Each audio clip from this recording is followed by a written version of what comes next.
Hello, everyone, and welcome to your NARSA weekly update for the week commencing Monday, the 19th of December 2022. The 19th, that's less than a week until Santa comes and bears us all with lovely gifts. I hope, and the next time I do this, it'll be Boxing Day. So man, oh man, where has the year gone? It's Gary here again, and I have to say, thank goodness that stupid World Cup thing is now firmly in the past, and we can concentrate on the football that actually means the most to all of us, and that is, of course, the world famous Glasgow Rangers. But before I get to Rangers, I do have to talk a wee bit about the World Cup. Not so much the World Cup in general. The World Cup was entertaining, it was fun, and there's always some talking points and stuff. But the World Cup final, the game in and of itself yesterday, wow. Did you see and feel and enjoy how it all unfolded? That is honestly the way to watch football. See, as a complete neutral, and you don't really mind. That's why the World Cup and the Euros are good, particularly when Scotland don't get there, because there's no real vested interest in who wins or who doesn't win, and I really don't care about any of the other international teams at all. So it's great just to watch, for me, just to watch a game of football and just absorb the game of football and see what's happening and not get too emotionally distressed or distracted or upset or anything like that, like I do every time the referee blows the whistle to kick off a game for Rangers games. So a nice wee holiday was had by me on that. But yesterday's game, I have to say, I think that's probably one of the best games of football I've ever watched, ever seen as a neutral, and I thoroughly enjoyed it. And as I mentioned last week, I think I mentioned last week that Leo had Argentina in our family pool, so I was absolutely rooting for him to win the $115 grand prize winner takes all monies, primarily because if he didn't win it, I wasn't getting my tenner back that I put in for him to actually enter the competition in the first place. So that was a wee bit of a vested interest, I guess. But as I say, I was rooting for him, and for about 70 minutes, there was only one team in it. France. I was joking with some pals on some text groups saying, did France get the kickoff time mixed up and they think it starts an hour later or something? Because Argentina were just so superior for the first 70 minutes, and they weren't showboating, they weren't taking it easy, they were still plugging away, they still had some great chances to score, and then all of a sudden, a little bit of a kind of brain fart by the Argentinian defender. Mbappe gets a penalty. Even then, I mean, that the fella must have had maybe touched the ball 5 times before that. Puts it away. Less than a minute later, he put an absolutely brilliant volley finish to make it 2-2. And you're like, what? What is happening here? Then it goes to 3-2, goes to 3 each. I mean, if someone had said in the 70th minute that, by the way, this game's going to end up 3-3 and it's going to go to penalties, and Argentina are going to win it on penalties. Wow.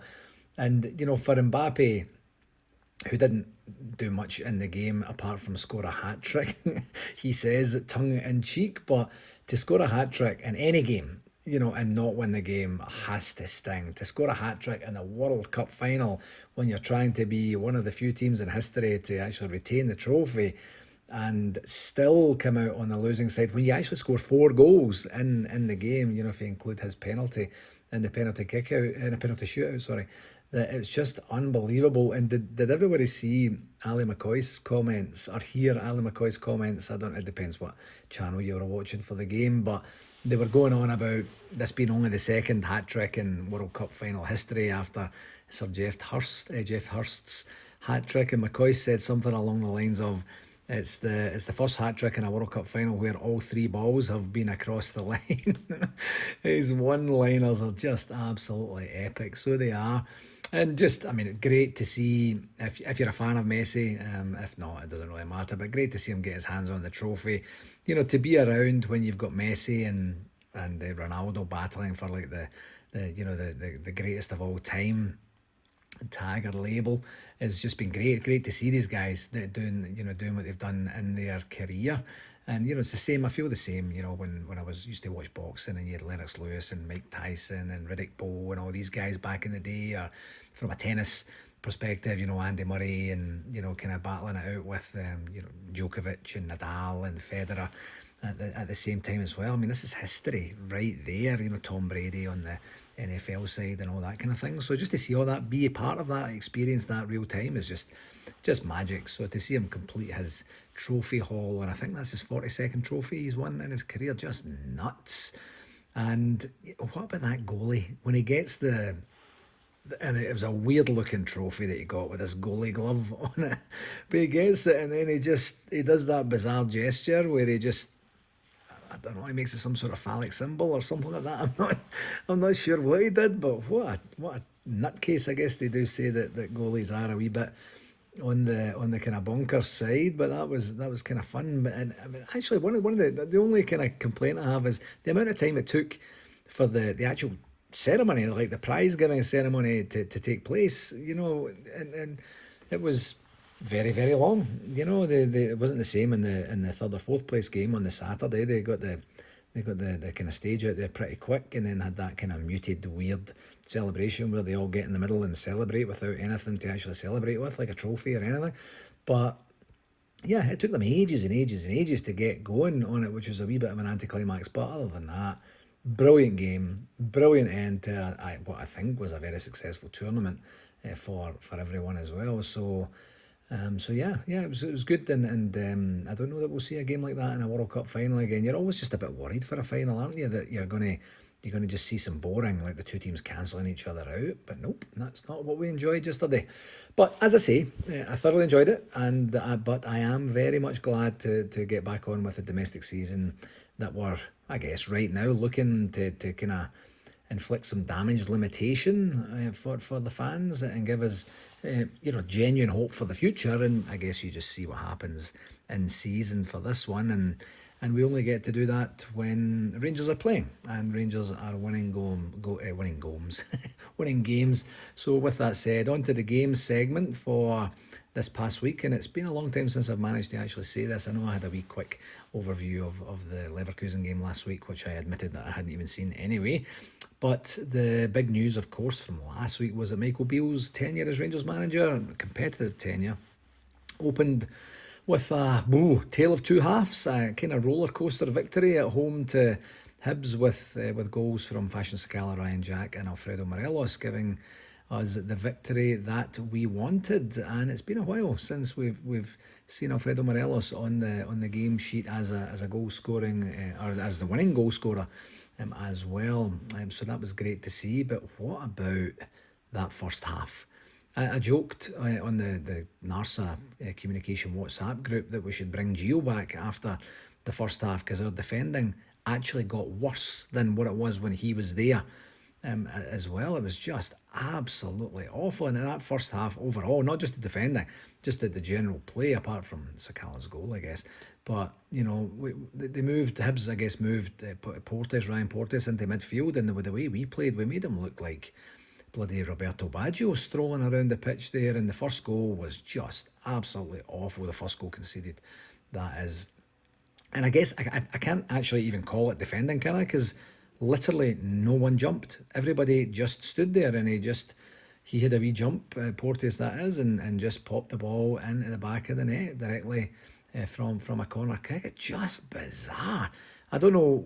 I mean, I get the occasion, I get the nervousness, I get the first game after the break, and I understand all of that, but this is just basics here, and for not one person to jump, it's just utterly garbage.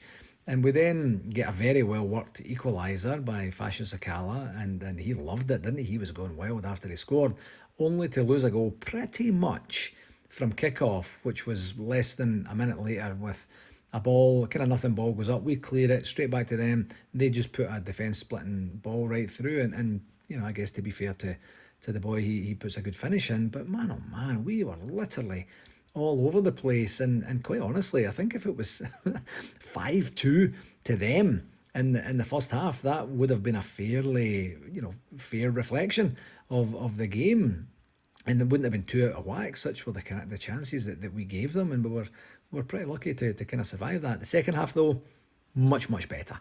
I mean, that was the Rangers, the calm, composed, playing football, moving the ball around very well, and we basically dominated it. And 3-2 was pretty easy, or pretty generous on Hibs at the end. We equalised from a corner nodded on by the excellent Malik Tillman, which was bundled in on the line pretty much by Ryan Jack, and then the winning goal was superbly crafted from the back, starting with a tremendous pass from James Tavernier to Tillman, who then did a bit of a I'm running on hot coals and bare feet pirouette, jump up and down sort of thing, and then slid the ball over to Alfie to slot it home. And as I say, great to see Alfie scoring winning goals in games again, and you could tell that he really loved that and he wanted it and he needed it, quite frankly.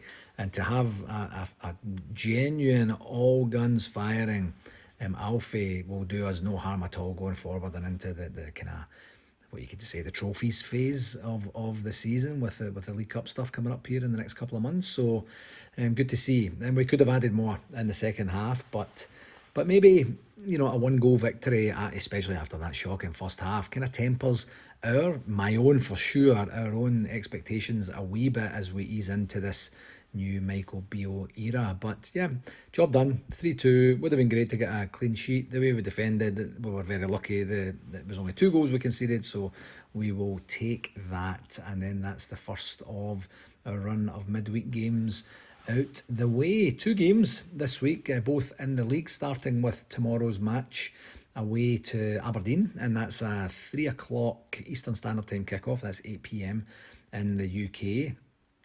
And hopefully the EastEnders soften them up a wee bit on Saturday with their victory there, and we'll be able to go up there and get the victory that we need. And I believe this is the rearranged fixture that was postponed when Her Majesty Queen Elizabeth passed. I think this is the game. I'm pretty sure it is. Otherwise, we wouldn't be going. Surely we wouldn't be going up there twice in a week. And I remember at the time thinking Her Majesty did us a real favour, because it was we were in the midst of Gio's demise at that particular point, and I don't think anybody was expecting us to go to Aberdeen and get a result. So we'll see, I guess, what happens. And as you will have seen, that the mob from the East End, for what Big Martin Bell down in Chicago tells me is the 5th time this season, scored in the final 2 or 3 minutes of a game to win the match at Aberdeen. So if you equate that to either taking a point or taking all 3 in all 5 games, that's 10 points that they've amassed in the final throws of games. And I know they're famous for it. I know that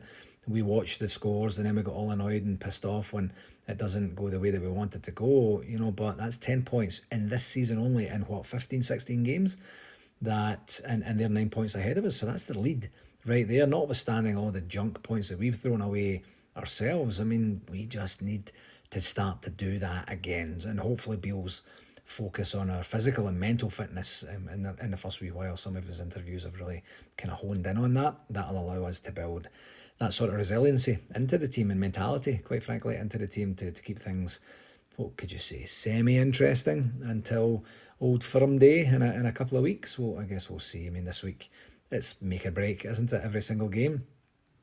Our second game is, as I mentioned, back up in the northeast of the country again, and this time it's away to Ross County, and that is on Friday, and that's a 2:30 p.m. Eastern Standard Time kickoff, 7:30 p.m. UK time as well. And Michael Beale, in the press conference for the Aberdeen game today, had said, quite frankly, we need to win every single game to have a chance of doing anything in this league race. I'm kind of paraphrasing a wee bit there, but that's what has to be in order. We need to win every game. We need to beat them 3 times in the run in, and we need to get back, it seems like 50 goals. I'm not sure how many goals that is. I didn't check the league table before starting to record, but we know what we need to do, and there's no ifs, ands or buts about it. We just need to go out and get it organised. In terms of RTV for this last week, I had a couple of issues with the folks from Bayou City. I believe that there was some challenges in and around getting logged in and being told that they had to subscribe. So we navigated that for the Hibs game there, and I know that Stephen down there was doing some checks. So other than that, I didn't hear of any major issues. We did, of course, have the challenge, which was not an RTV issue in the second half, which meant most of us missed Ryan Jack's equaliser, where the feed came out from RTV Broadcast Centre. It went to the Stream AMG and it was received properly. Then they processed it and then sent that out to their provider, and something happened at the other side. We were assured from RTV last week when we had a conversation with them that it was a one-off. It sounded like human error, quite honestly, and something that won't be repeated. We won't get to see that. But when people are in that situation, you start to refresh, and then people, as they were refreshing, ended up missing Alfredo Morelos' goal as well, which is quite unfortunate. So it's really too bad that happened, and that's something that we'll certainly keep an eye on as we go forward. A bit unfortunate, but I think everyone was just so relieved to have Rangers back that there wasn't too much fuss kicked up about it as well, which is very much appreciated from both Alan and myself's perspectives, to be able to just enjoy the game and know that everybody understands that these things happen. As I mentioned, we did have Alan and I had a meeting with David Melvin from RTV on Friday morning, I think it was, and it just went through the issues there. That was just a fluke. That was the first item on the agenda just because it just happened, and then we were just planning out the remainder of the season and looking forward to next season as well, and what that means in terms of our TV engagement. So we've got some opportunities and some options open to us, and we're going to share that with our membership when we get to the general meeting in February here, and see what that means for us and our clubs going forward. So more to follow on that when we know a wee bit more. For shout outs for this week, I wanted to pass on very big, large, tall happy birthday messages to Hugh Serrell, who is celebrating his 72nd birthday today. Happy birthday, Hugh. And I say all the big and tall stuff because if anybody knows Hugh, they know he is an extremely tall gentleman, and that comes from a wee smout here who's 5'6", so pretty much everyone's tall to me, but even then Hugh is exceptionally tall. And Hugh's lovely daughter Victoria wrote to me last week to make sure that there were no mishaps or forgetfulness on their birthdays. It seems to be a wee bit of a thing they've got going now within the family, to make sure that no one forgets after Hugh forgot Victoria's 30th birthday last year, but I don't want to bring that up again and open old wounds. That's not my style at all, but he did forget it last year, his daughter's 30th birthday. Wow. Anyway, I'm glad Victoria wrote in. Hugh, many happy returns, my friend, and I hope by the time that I'm recording this is almost 6 p.m. on Monday evening. That's 8 p.m. in the east of the country where Hugh is. I'm assuming he's in Ontario right now, and I hope you're being spoiled rotten by your lovely family, and we'll hopefully get a chance to see and hear all about it on social media. So happy birthday. The second one is a quick shout out just for the local folks in Calgary here. We are going to be showing the Ross County game this coming Friday with a 12:30 p.m. kick-off down at Pin Bar down on 17th Avenue. So if you haven't yet responded to Debbie's note about coming down, please do let us know so that we know how many folks are going to be there. And you're going to have the opportunity to maybe indulge in a couple of Christmas beers or holiday beers or whatever word you like to use for that. I like to use Christmas. And you'll also get the chance to be served by the most handsome bartender in Calgary as well. So if you're in or around the Calgary area, please get in touch, let us know you're coming down, and we'll look forward to seeing you there and sinking a couple of beers in the process of slapping Ross County all over the place, I hope. On to NARSA 2023, I can officially confirm that it's 177 days and 25 weeks until Toronto Midtown get their hands on Rangers fans from all over the world, not literally, and give us the biggest bash of the overseas Rangers year. And just to start off on the hotel rooms, just a reminder, they are out for public sale for right now, and they are being booked up. And if you were hoping to take advantage of the early bird special that we had managed to negotiate into the contract, I'm afraid you are too late, as the December 15th deadline has now passed. And hopefully for those that are attending, you got there in time. For the folks that are attending and planning on booking at some point down the line, you're taking a bit of a chance that it might be sold out by then, and you're going to cost yourself an extra $14 a night, unfortunately. Another reminder that Rosie and her team at the Holiday and Flight Centre do have their full all-encompassing packages for sale for folks that are interested in doing that. If you go to @theconvention.com, you'll see what they have to offer, but I'll tell you once again that what they have to offer is the flights, the event or the convention tickets, your transfers in Toronto to and from the hotel, and your hotel rooms for the nights as well. So as I say, @theconvention.com, and you'll get to see what is there, and it's a one-stop shop experience if you're into that sort of thing. And in terms of the convention tickets, they are now still out for sale for NARSA members. I mentioned that last week, and they will be out for general sale, for general public sale, this coming Wednesday, the 21st of December. That's what we promised the NARSA membership. We said it would be up to and including the 21st, and then we'll put it out on the 21st. So when you wake up on the 22nd, you'll if you're not a NARSA member, you'll be able to access information about the tickets. We'll get it out there on our distribution lists, I should say, and our social media channels as well, just to let everyone know. And just a reminder on the price for this year, it is $225 Canadian for the full 3-night package. That's 225 Canadian. And we had a wee bit of a mishap in our system, not so much a system challenge this week as opposed to the one that we'd experienced last week, but we had forgotten to add our newest member clubs on the drop down list. If you go in and you're looking to sit with folks from a club, you get an opportunity to do the drop down and say, oh, I'd like to sit with the folks from Calgary or from Bramalea or from Orange County or wherever. And we had forgotten to add in the Salt Lake City, the NorCal True Blues, and the Scots American RSCs as well. So I'm glad to say that they are now on there, and thank you to Heather down at the Scots American Club for bringing that to our attention. Just a wee bit of a admin whoopsie at our side, and we've got that fixed now, but they're definitely there now. We did meet with to have a status update with the Toronto Midtown Local Organising Committee last Friday, and just walked and talked through each of the things that we've got going on. And as I mentioned last week, they've confirmed Cy Leslie from the Jails TV YouTube channel as the DJ, and Andy Burnett actually was on Cy's show. If you go into YouTube and just kind of search their kind of weekly or monthly show from last week, go about 30 minutes into it, you'll get to see from last Tuesday you'll get to see Andy there and talking about it. And I think he's going to do that roughly once a month between now and convention time as well, to drum up a bit of support in there. So that's always good to get that there and kind of mix it up a wee bit on the folks that you're hearing from.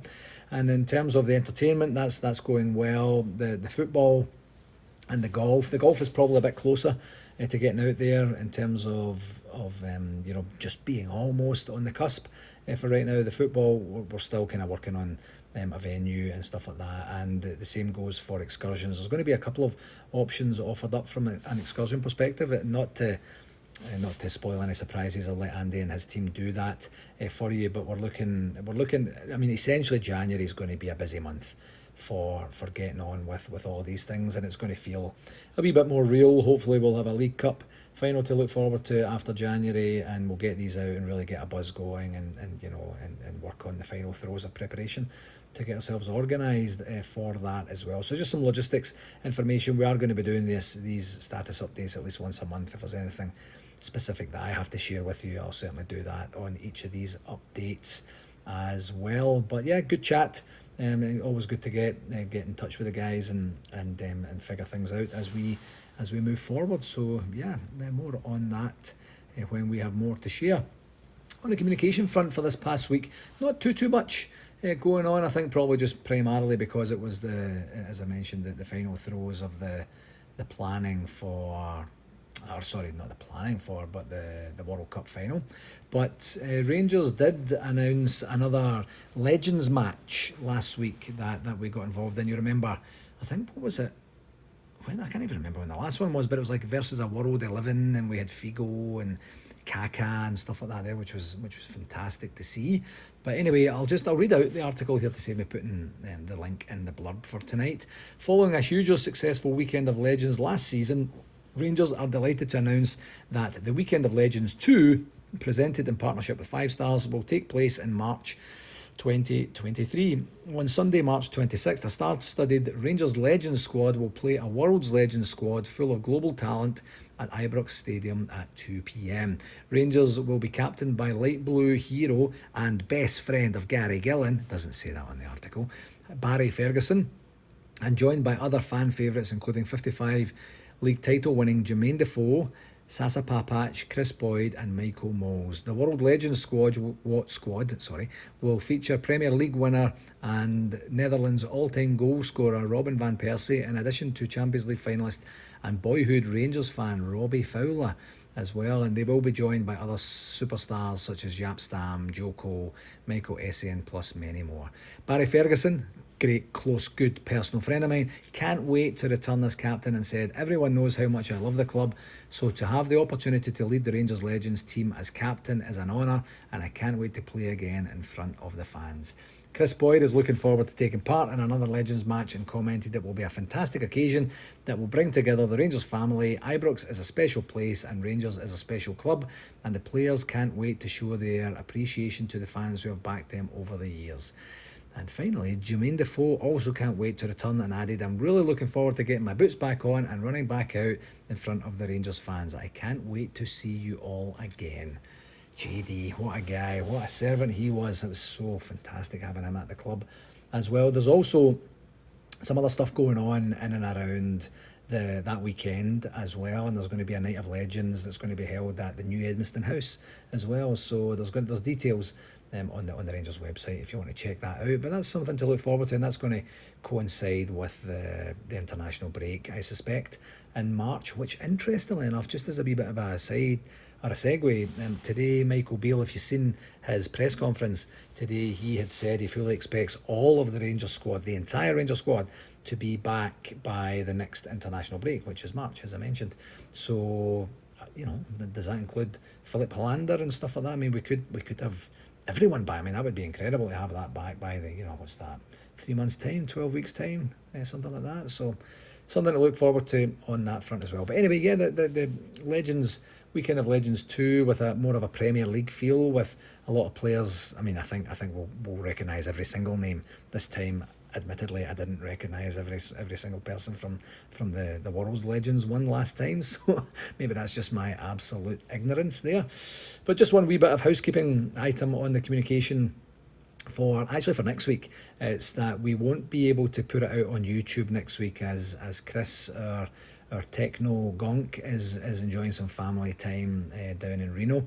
And wherever Reno is, I don't know. It's geography is not my strong point, and he won't be able to do it next week. So we'll just put it out on the website, and then we'll just get it communicated directly from the website. So just to manage your expectations on that one for Boxing Day for next week. So that will do it for this week, my friends. As always, I cannot thank you enough for taking the time to listen to this, and please do share it with whomever you think might enjoy it and has a spare half hour to kill each week. And until next week, here's hoping, fingers, toes, everything crossed, that we get another 2 victories in the bag before Santa comes to continue to build the momentum under our main man, Michael Beale. Until next week, and on behalf of the NARSA executive, I would like to wish every single one of you a very, very Merry Christmas, and I hope Santa is good to you when he comes. And until next week, please do take care of yourself. All the best, folks. Cheerio.